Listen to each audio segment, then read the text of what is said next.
Lors de son discours de clôture du 34e sommet de l'Union africaine, le président de la République démocratique du Congo, Félix Tshisekedi, président en exercice de l'Union africaine, souligne la nécessité pour le continent d'adopter une stratégie de réponse commune à la pandémie du Covid-19.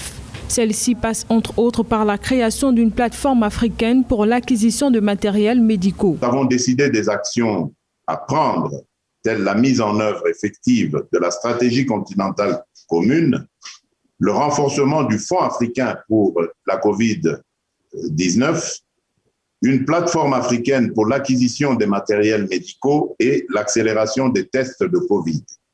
Pour accélérer la campagne de vaccination en Afrique, où 3 656 459 personnes sont infectées par le virus, le principe du renforcement pour rendre autonome le centre de prévention et de contrôle des maladies infectieuses a été adopté. Le rapport des envoyés spéciaux sur les activités de lutte contre la pandémie a également été approuvé, de même que le travail de la Task Force africaine pour l'acquisition des vaccins. L'Assemblée a approuvé le dit rapport sur l'activité des envoyés spéciaux pour la réponse contre la Covid-19 et le travail effectué par la Task Force africaine, groupe nouvellement créé pour l'acquisition des vaccins.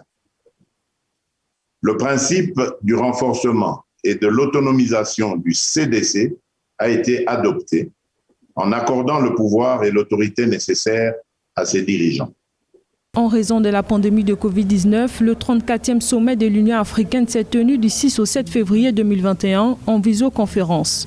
Notons que l'Afrique aura besoin d'1,5 milliard de doses pour vacciner 60% de ses quelques 1,3 milliard d'habitants et espérer une immunité collective selon le CDC Afrique.